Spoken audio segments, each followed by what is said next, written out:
Un millonario de Utah acribillado en su lugar de trabajo. Hicieron todo lo posible para que pareciera un atraco. Los investigadores no tienen ninguna pista, hasta que la familia señala con el dedo a uno de sus miembros. Es una mujer que carece de conciencia, pensé, es posible. No conozco a ninguna persona que pueda llegar a ser más malvada que ella. Estaba convencida de que se lo merecía todo, pero al final todo el mundo tendrá que pagar. La hija de un millonario, adicta a un lujoso estilo de vida que le costará más a su papá de lo que jamás hubiera podido imaginar. Esta noche, en Poder, Privilegio y Justicia.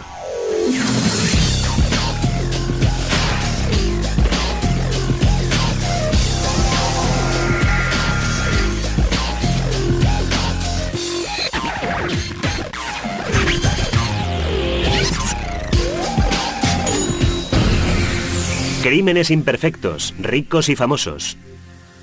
Secretos de familia.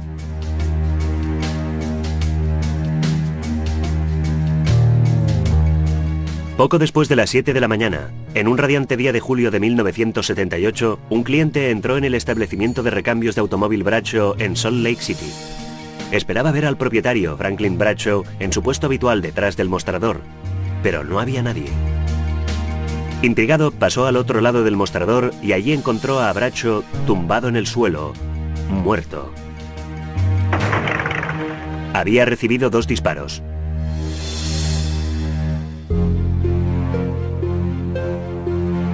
Cuando llegó la policía la misma mañana del crimen, parecía haber sido víctima de un atraco, haber muerto en el curso de ese atraco. Le habían dado la vuelta a los bolsillos, habían abierto la caja registradora, habían hecho todo lo posible para que pareciera un atraco, que solo estaban interesados en el dinero. Recibí una llamada de un cliente y me dijo que había entrado en la tienda y había encontrado a Frank acribillado en el suelo. La policía ya había venido. No nos dejaban entrar en el almacén porque Frank todavía estaba tendido en el suelo. No podíamos creerlo, fue un shock para nosotros. Es una zona industrial, un distrito peligroso, muchos sin techo, cantidad de vagabundos, mucha delincuencia en esta zona de la ciudad. La policía averiguó que las balas habían sido disparadas con un Magnum 357, pero esa era también la única pista que encontraron.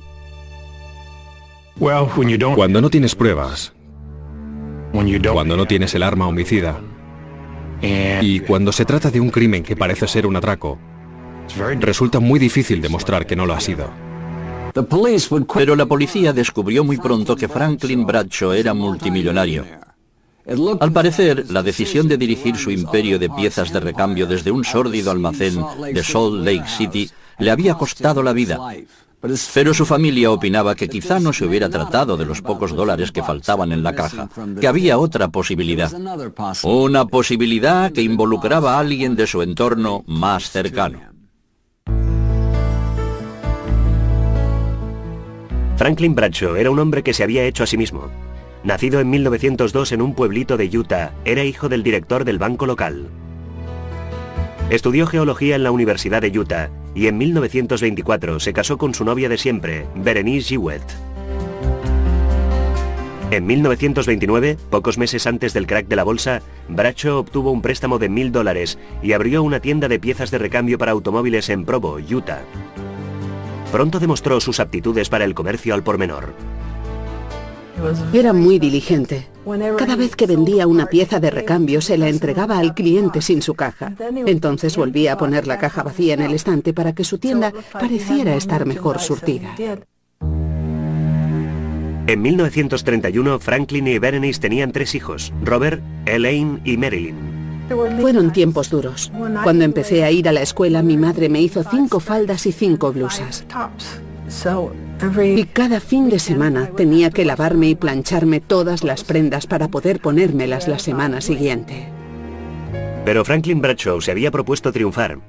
Y poco a poco la tienda inicial se fue convirtiendo en una cadena de ámbito estatal. Frank trabajaba 7 días a la semana, 12 horas al día. Se levantaba por la mañana, hacía flexiones, desayunaba gachas de avena y se iba en coche hasta el almacén cada día, como un reloj. El negocio en expansión dejaba poco tiempo a Franklin para pasarlo con su familia. Luego, en 1937, 6 años después de que naciera su tercera hija, que también habían creído sería el último retoño, Berenice descubrió que volvía a estar embarazada. En 1938 dio a luz otra hija, Frances. Frances siempre tuvo conciencia de que su nacimiento no había sido deseado, un hecho del que se aprovechó repetidas veces durante toda su vida. Bernice siempre se dejó dominar por Frances. Si Frances quería una cosa, solo tenía que llorar y llorar hasta que su madre se lo daba. Era una de estas relaciones extrañas. Cuando Frances tenía 7 años, el negocio de Bradshaw tenía sucursales por todo Utah. Y Franklin trabajaba tan duro como siempre. Invirtió los beneficios del negocio de piezas de recambio en el petróleo y el gas, y convirtió su modesta riqueza en una enorme fortuna. Era uno de los concesionarios de gas y petróleo más importantes de todo el país. Era un hombre muy austero y muy misterioso con sus asuntos de dinero. Bradshaw compró una casa modesta en las afueras de Salt Lake City para su familia. Conducía una camioneta usada y llevaba sus documentos en una caja de cerveza vacía, en lugar de una cartera. Era un hombre sencillo, solo quería gastarse el dinero en cosas prácticas. No se gastaba el dinero en sí mismo y creía que así es como había que vivir. Se llevaba el almuerzo de casa cada día, se sentaba bajo una bombilla en la parte de atrás de su almacén y comía mientras controlaba sus inversiones. Pero su mujer Berenice no tenía la misma opinión en cuanto al dinero. Había visto crecer a sus otros 3 hijos sin todos los lujos que la fortuna de su marido permitía ahora. Y estaba decidida a que su hija adolescente Frances lo tuviera todo. Sé que mi madre le dijo, Frances, tu padre tiene dinero y la única manera de conseguirlo es quitárselo.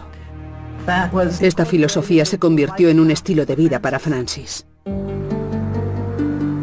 Berenice envió a Frances al exclusivo Bryn Mawr College en Filadelfia, donde esperaba que su hija entrara en contacto con lo mejor de la vida. Allí se dio cuenta de que las demás chicas del colegio Bryn Mawr tenían una vida mucho más materialista que la suya. Y decidió que este era precisamente el estilo de vida que deseaba. Todavía conoció mejor este tipo de vida cuando empezó a pasar fines de semana en Nueva York. Allí, Frances aprendió a ir de compras. Saks, Tiffany's, Bergdorf Goodman, solo lo mejor de lo mejor. ¿Y lo mejor de todo? Las facturas enviaban a papá en Utah. En 1958, el verano después de su segundo grado, mientras cenaba fuera en Nueva York, Frances conoció a un comerciante de perlas italiano llamado Vittorio Gentile. La llevaba a cenar a restaurantes de primera. Para ella era un estilo de vida completamente nuevo. No hay que olvidar que venía de Utah, donde no solíamos salir a cenar, quizá un batido de leche malteada los domingos por la noche como mucho. Todo eso era muy nuevo para ella. Frances se enamoró perdidamente de Gentile. Y a pesar de las objeciones de sus padres, abandonó sus estudios en Bryn Mawr y se casó con él en la Catedral de San Patricio. Frances y Gentile tuvieron 2 hijos, Larry y Mark, pero su matrimonio empezó pronto a tambalearse. Gentile la quería, pero eran como agua y aceite. Era una relación explosiva. Él tenía mucho temperamento, ella montaba fácilmente en cólera. Frances estuvo lidiando 4 años con la violencia de Gentile, provocada por el alcohol, pero en 1963 no pudo más y se marchó de casa con sus hijos. Desesperadamente necesitada de dinero, recurrió al único hombre que conocía capaz de ayudarla, su padre millonario. Confiaba en papá. Me preguntó si no podía llamarle yo. Lo hice. Pero no se puso muy contento, era más de lo que estaba dispuesto a dar. Finalmente, Berenice convenció a su marido para que enviaran más dinero a Nueva York. De alguna manera, era como si Berenice quisiera asegurarse de que Francis conseguiría todo lo que ella misma había deseado, todo lo que había creído merecer en su matrimonio, con un hombre que se sabía inmensamente rico. A través de Francis, Berenice podía ahora vivir, tanto directa como indirectamente, el tipo de vida que siempre había deseado. Todas las madres desean lo mejor para sus hijas, pero Berenice estaba creando un monstruo. Francis acabó dando por supuestos los envíos de su padre sin dar muestra alguna de agradecimiento. ¿Qué pasaría si algún día el dinero dejara de manar? En 1963, Franklin Bradshaw, el austero millonario de Salt Lake City, tenía que mantener la familia de su hija divorciada y su derrochador estilo de vida en Nueva York. No le gustaba nada en absoluto. Frank odiaba gastar dinero y punto. Ella vivía en un mundo distinto en el que Frank no había entrado jamás y no quería seguir financiándolo. Francis vivía en el Upper East Side. Sus hijos estudiaban en costosas escuelas privadas y solía cenar en los mejores restaurantes. Curioso. Su padre había convertido $1000 en una fortuna. Francis podía gastarse esa cantidad en una sola noche. Él quería que volviera a casa. Para alguien como Franklin Bradshaw, vivir en Nueva York no tenía ningún sentido. Cuando le decían lo que costaba un apartamento en esta ciudad, no lo comprendía en absoluto. Creía que lo mejor era que su hija regresara a Utah. Pero Francis se negaba a regresar a Salt Lake City. Cuando Franklin amenazó con dejar de pagarle las facturas, recurrió a su madre. En pocas palabras, Berenice le dijo: yo les daría todo lo que pudiera y tú también deberías hacerlo. El dinero que tienes en el banco es tan mío como tuyo. Berenice Bradshaw convenció a su marido para que siguiera manteniendo a Francis. También empezó a vender títulos y acciones sin que su marido lo supiera, para mandar más dinero a su hija. Mi madre se encargaba de que Francis viviera confortablemente. Hacía cualquier cosa, pero sin decírselo a papá, por supuesto. Mi madre se encargaba de todo y ella dependía por completo de mi madre. En 1969, Francis se casó con el exdiplomático holandés Frederik Schroeder, al que había conocido mientras estuvo destinado en Nueva York. Todo parecía indicar que Franklin Bradshaw se había librado de seguir mandando dinero. El nuevo marido de Francis parecía dispuesto a mantener a sus 2 hijos y sus costosos gustos. Los recién casados se instalaron en Europa y en 1973 tuvieron una hija, Lavinia.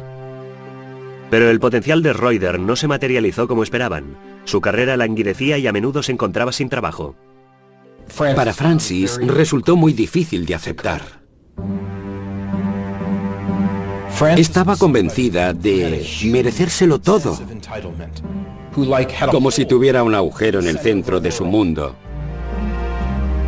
Un agujero imposible de colmar y todo el mundo tendría que acabar pagando tanto figurativa como literalmente. En 1979, Francis se divorció de Schroeder y regresó con sus 3 hijos a Nueva York. Una vez más pidió ayuda a su padre y a su madre. Francis necesitaba que la mantuvieran, se negaba a buscar trabajo. Pero Berenice era la fuerza motriz, la impulsora de toda la ayuda que Francis recibía. Eso no quiere decir que Franklin quisiera ver a su hija en la calle, pero si no hubiera sido por Berenice, Franklin habría mantenido muchas más distancias. Encerrada en su apartamento del Upper East Side, dependiente por completo de los talones procedentes de Utah, Francis empezó a obsesionarse con sus hijos. Les controlaba de cerca. Tenían prohibido salir, tener amigos, hacer su propia vida. Solo podían ir a la escuela en autobús y al volver tenían que quedarse siempre en casa. Estaban totalmente controlados. Francis creía haberles dado a sus hijos adolescentes Mark y Larry todo lo que podían desear, y a cambio esperaba su obediencia y devoción total. Era una relación tan cerrada que resultaba malsana. En lugar de pensar, Os he dado la vida y tengo la obligación de ayudaros a crecer y vivir vuestra vida. La actitud de Francis era todo lo contrario. Os he dado la vida y por lo tanto estáis en deuda conmigo. Francis dejó muy claro a sus hijos adolescentes que si no cumplían con sus más mínimos caprichos, no serían bienvenidos en el apartamento. El castigo más duro era la amenaza de cerrarles la puerta. Es decir, no te dejaré entrar en casa, a ver cómo te las arreglas en las calles de Nueva York. Y es lo que le pasó a Larry en repetidas ocasiones. A menudo tenía que dormir en alguna escalera sin poder entrar en su casa. Mark vivía atemorizado por este castigo. No se sentía capaz de sobrevivir en las calles de Nueva York. Mark obedecía siempre empujado por ese temor y se convirtió en el favorito de Francis. Larry, en cambio, lo hacía todo mal. A los 16 años su madre le obligó a ingresar en una escuela militar y le prohibió volver a casa durante las vacaciones. Pasó un fin de semana de Navidad con nosotros. Ella no le permitía ir a su casa al otro lado de la ciudad si no se lo decía expresamente. Él lo aceptó. No dijo, oh, maldita sea, ella no me deja ir a casa hoy. Aceptaba su posición. En 1977, Franklin Bradshaw llevaba casi 15 años financiando de forma intermitente el ocioso estilo de vida de su hija. Se le estaba acabando la paciencia. Y ni siquiera Berenice conseguía convencerle de que siguiera firmando talones. Alguna vez pasó apuros. Sé que una vez incluso recurrió a la asistencia social. Pero Francis no perdió la esperanza. Decidió que fuera como fuera, conseguiría que el dinero de papá siguiera manando a raudales. El costoso estilo de vida neoyorquino de Francis Reuter era cada vez más difícil de mantener. Su millonario padre había dejado de mandarle una mensualidad regular. Desesperada por la falta de dinero, Francis urdió un plan. En el verano de 1977, envió a sus hijos Larry y Mark a vivir con sus abuelos en Salt Lake City. Franklin les dio trabajo en su almacén de piezas de recambio y los dos chicos pusieron en marcha el plan de su madre. Esos chicos hacían lo que Francis les había ordenado, los había moldeado por completo. Cuando llegaron a Salt Lake, solo tenían una cosa en la cabeza, obtener tanto dinero como pudieran. Durante las 10 semanas siguientes, Mark y Larry robaron a su abuelo dinero en efectivo, acciones y bonos, por un valor total de $200.000. También se introdujeron en los archivos privados de papá. Fue así como robaron títulos de acciones. Ella les había indicado que debían apoderarse de todo lo que llevara su apellido. Ellos le llamaban, le decían lo que habían conseguido y Francis les indicaba si tenían que mandarlo o no. Francis había descubierto una manera de sacarle dinero a su padre a pesar de todo, y se premió a sí misma por este éxito comprándose unos pendientes de oro de $50.000 en Tiffany's, además de alquilar una lujosa residencia veraniega en Southampton. Era malvada, pero eso sí, sabía estar en los lugares adecuados. Cuando Franklin empezó a notar que faltaban cosas, por muy irritado que se sintiera con los chicos, supo enseguida quién estaba detrás de todo aquello. Fue realmente demoledor para él que sus propios nietos estuvieran robándole por órdenes de su madre. Franklin Bradshaw estaba harto. Los días de gorroneo de su hija habían terminado. Envió a Larry y a Mark de regreso a Nueva York y dejó bien claro a Francis que no recibiría ni un centavo más de su dinero. Pero eso no fue todo. También la amenazó con desheredarla. Bradshaw hizo circular un memorándum entre todos sus empleados anunciando que iba a redactar un nuevo testamento. Francis no heredaría nada. Sabía que Berenice vería el memorándum y se lo enviaría a Francis y quería asustar a Francis. Francis se enteró del asunto, por supuesto, y se quedó helada. Se desesperó al enterarse porque era lo que llevaba tiempo temiendo que la borrara de su testamento. Durante el año siguiente, Francis no recibió apenas dinero alguno. Berenice le mandaba algunos dólares de vez en cuando, pero no bastaban para mantener a raya a sus acreedores. No le quedó más remedio que pedir dinero prestado a sus amigos. Francis empezó a descargar su frustración sobre sus hijos, especialmente Larry. Cuando finalizó el año escolar de 1978, Francis le dijo que no volviera a casa.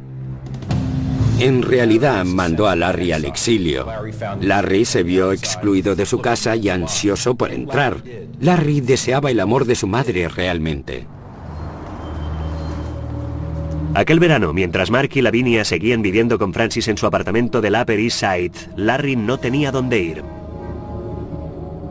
Su abuela Berenice se apiadó de él y, a pesar de lo ocurrido el verano anterior, le invitó a regresar a Salt Lake City. Pero Berenice era la única persona que dio la bienvenida a Larry. El resto de la familia opinaba que aquello solo podía terminar en un desastre, y en efecto, tan solo una semana después de la llegada de Larry, el desastre se abatió sobre la familia. El 23 de julio de 1978, Franklin Bradshaw se levantó a las 6 de la mañana, hizo sus flexiones y desayunó sus gachas de avena como cada mañana durante los últimos 30 años.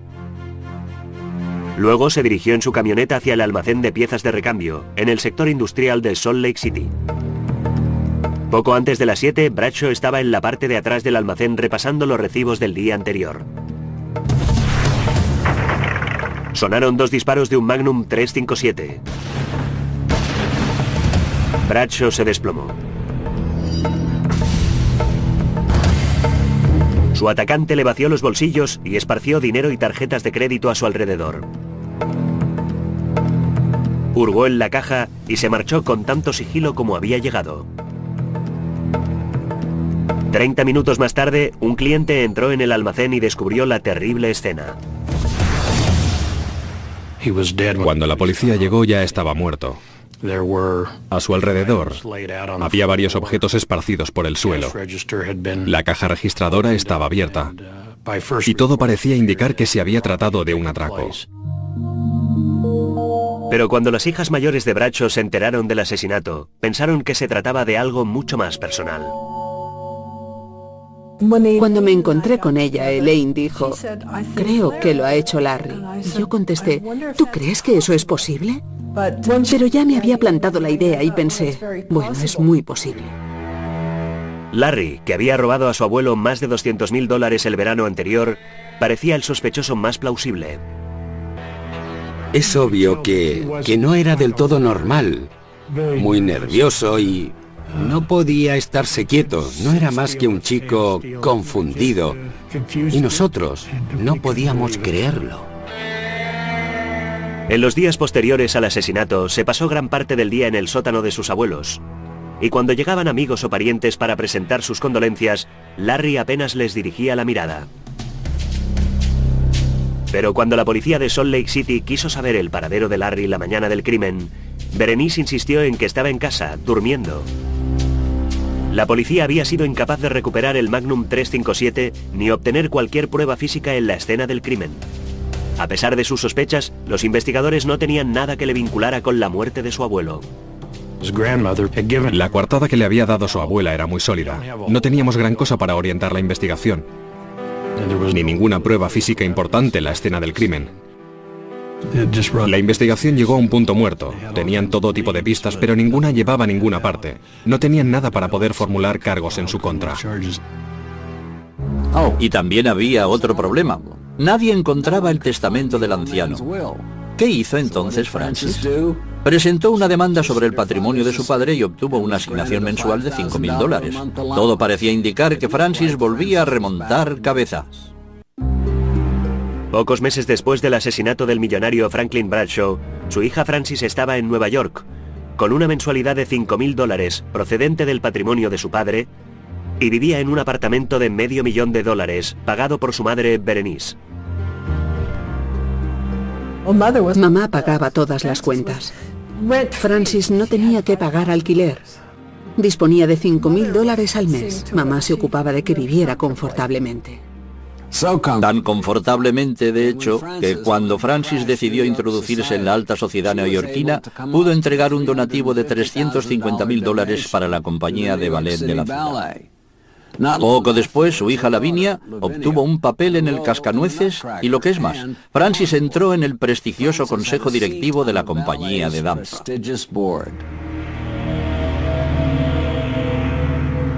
En Salt Lake City, la policía seguía sin ningún indicio que pudiera relacionar al hijo de Francis, Larry, con el asesinato. La investigación estaba paralizada. Pero 2 años más tarde, en octubre de 1980, la hermana de Francis, Marilyn, se quedó asombrada al recibir una llamada telefónica de un hombre llamado Richard Behrens.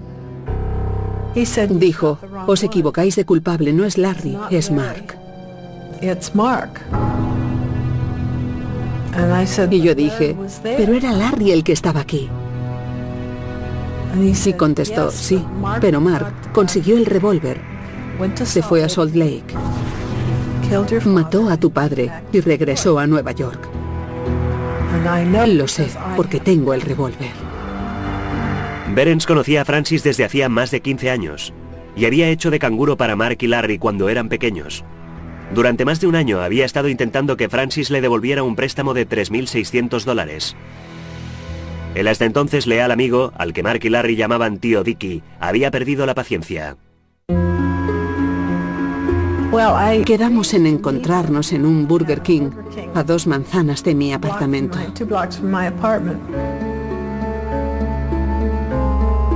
Nos sentamos y llevaba 3 o 4 bolsas de plástico, una dentro de otra. Me las dio y dijo, el revólver está ahí dentro. Yo ni siquiera miré la bolsa. Marilyn llevó el revólver a la comisaría de policía y contó la extraña historia al agente de guardia. Las pruebas de balística confirmaron que era el arma utilizada para matar a Franklin Bradshaw.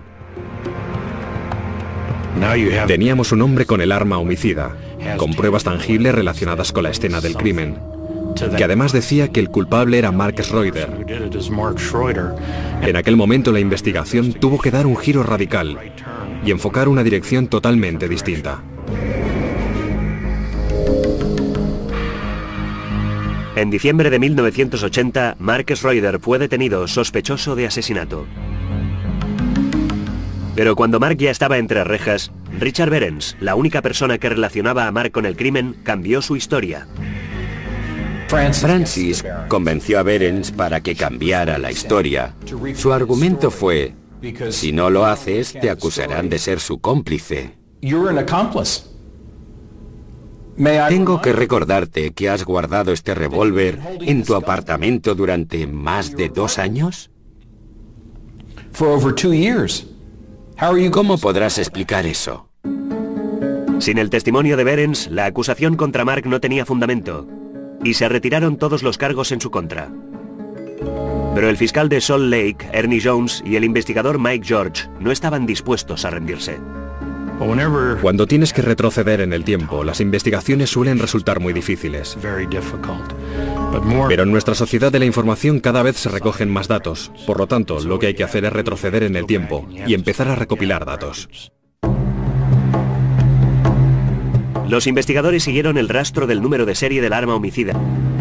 Los detectives le enseñaron una foto de Mark y el comerciante confirmó que era la misma persona que había comprado el revólver en julio de 1978, menos de una semana antes del crimen.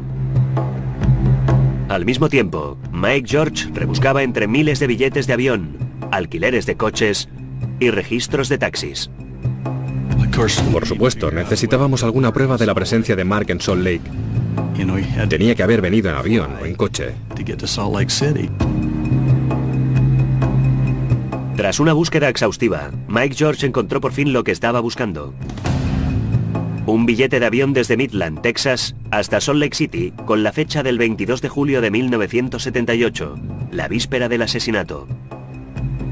El nombre en el billete de avión era Gentile, el apellido originario de Mark. Estábamos entusiasmados. Por fin teníamos otra prueba tangible de su culpabilidad. Mark Schroeder fue arrestado de nuevo, sospechoso de asesinato por segunda vez. Su abuela Berenice se apresuró a pagar la fianza de $100.000. Y mientras las autoridades de Salt Lake City intentaban extraditarle a Utah, Mark pasó a la clandestinidad.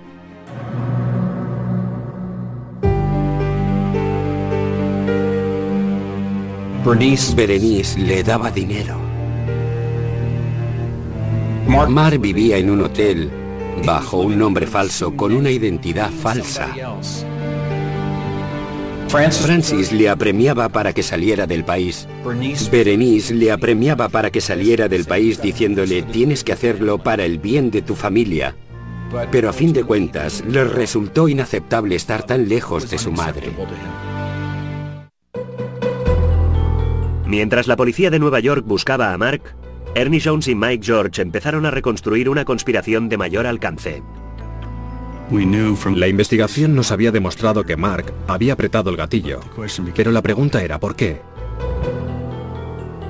Y todo apuntaba hacia Francis. Todo el dinero robado en el verano de 1977 se enviaba regularmente a Nueva York, a la cuenta bancaria de Francis Reuter.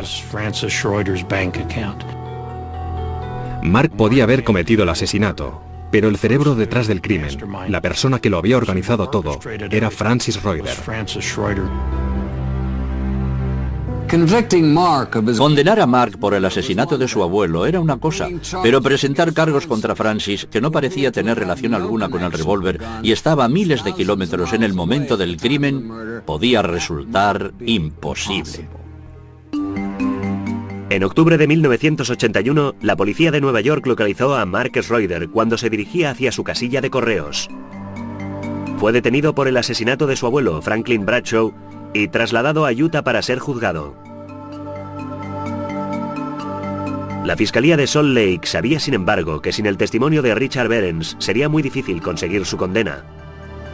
Mike George se desplazó hasta Nueva York para convencer a Behrens. Le dijimos que le meteríamos en la cárcel, y lo hubiéramos hecho.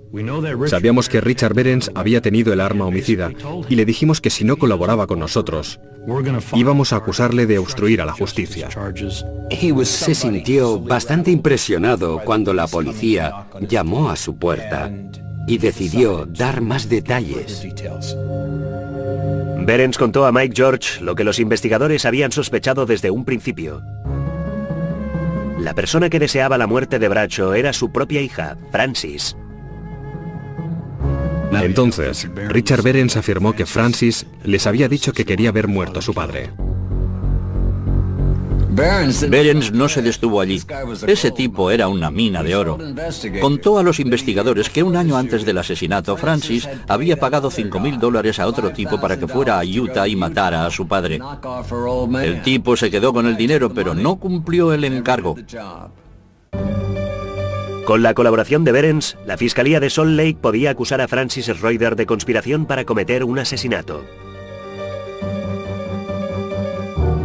El 19 de marzo de 1982, las autoridades de Nueva York aparcaron delante del número 10 de Gracie Square, el lujoso edificio de apartamentos donde vivía Francis, con una orden judicial de arresto.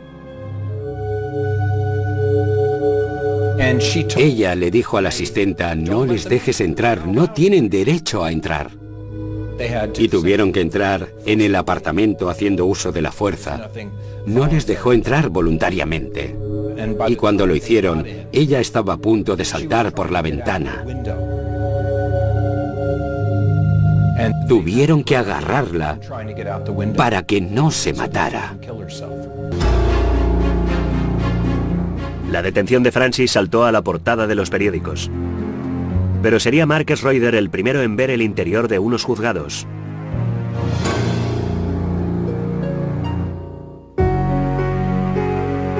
El 14 de junio de 1982 se inició el juicio contra Mark.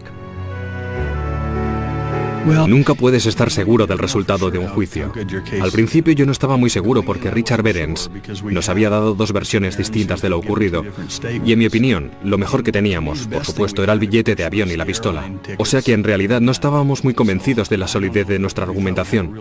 Solo teníamos alguna posibilidad. Mark prefirió que su juicio fuera sin jurado, convencido de que le sería más favorable. Recaería en el juez determinar su culpabilidad o su inocencia. Cuando se inició el juicio, el fiscal Ernie Jones fue presentando metódicamente todas las pruebas. Contó cómo Mark Schroeder había comprado el Magnum 357, había volado a Salt Lake City y había disparado contra su abuelo. Estaba claro que habían conectado con todos los puntos. Yo estaba seguro que iban a acusarle de asesinato en primer grado.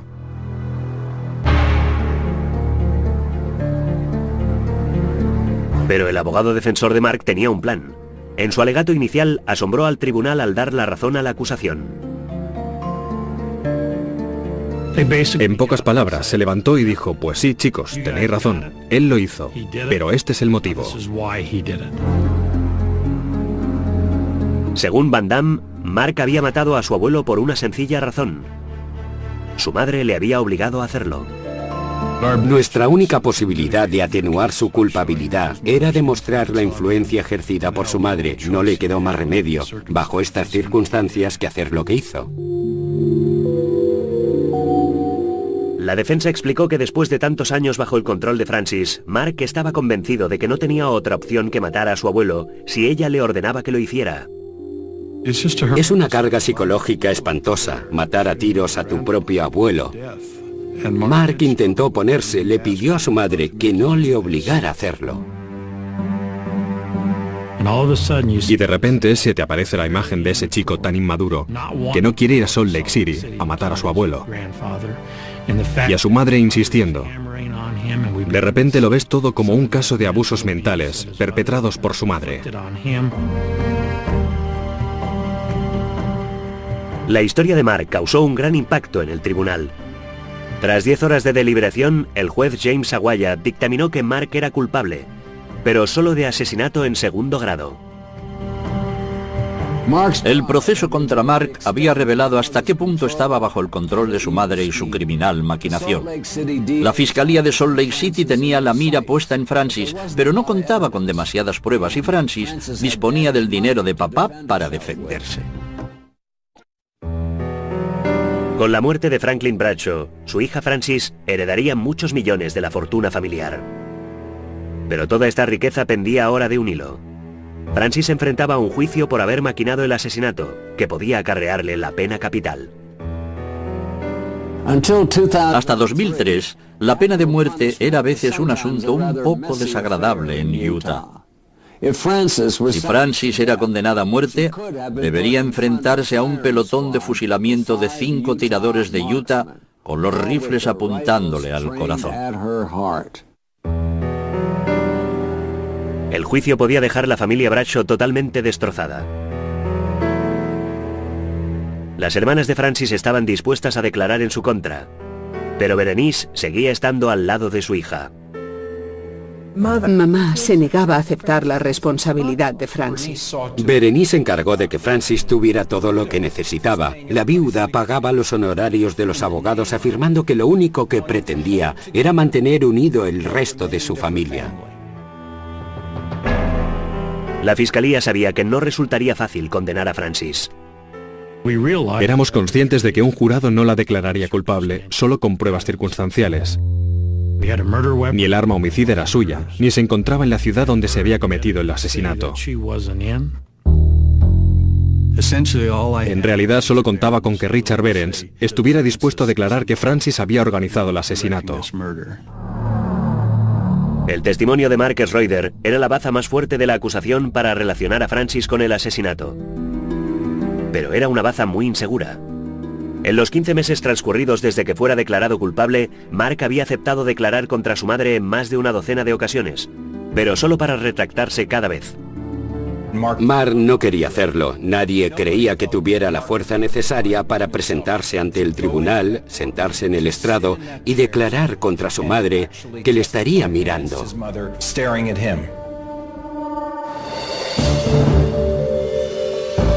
Cuando se inició el juicio en Salt Lake City, la noticia saltó a todas las portadas de La Nación.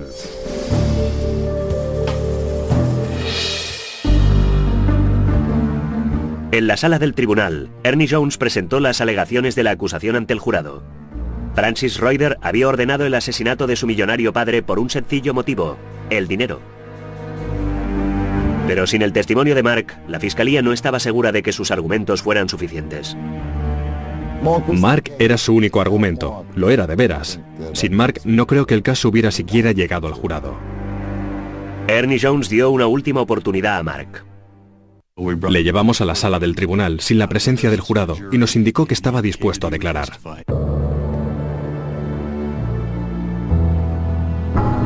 El séptimo día del juicio, Mark Schroeder subió al estrado. Ernie Jones le preguntó quién le había ordenado matar a su abuelo. Y su respuesta fue clara y sencilla. Dijo, me lo ordenó mi madre. Recuerdo que estaba allí sentado en la sala del tribunal. El silencio podía cortarse como un cuchillo. Fue realmente dramático, pero sobre todo por la forma en que lo dijo, su forma de declarar, con toda naturalidad. Es que a mamá no se le puede decir que no. Tenías la sensación de presenciar la dinámica más triste y destructiva que pueda existir entre madre e hijo. Para Francis Schroeder fue un acto de traición supremo. Estaba consternada. Le parecía imposible que aquello le estuviera sucediendo. Ahora solo se trataba de ver si el jurado podía creer en la declaración de un joven capaz de apretar el gatillo. El jurado solo tuvo que deliberar 4 horas y media. Francis Schroeder fue declarada culpable de asesinato en primer grado y condenada a cadena perpetua. Escapó a la pena capital.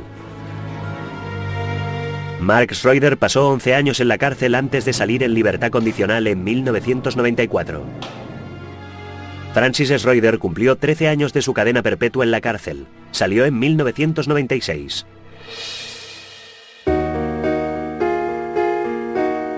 Mark ha admitido lo que hizo y por qué lo hizo.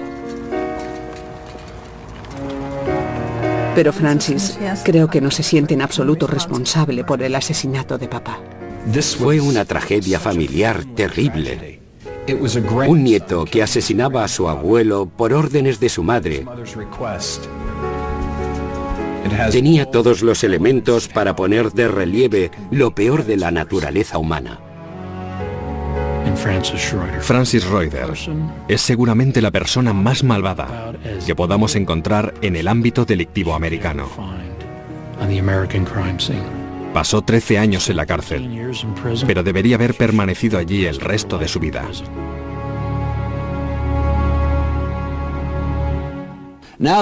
Ahora que ya está en la calle, Francis no tendrá que preocuparse nunca más por el dinero. Un fondo fiduciario establecido por su madre antes de morir le permitirá vivir de la fortuna del padre que asesinó durante el resto de su vida. Dominic Dunne, para la televisión judicial.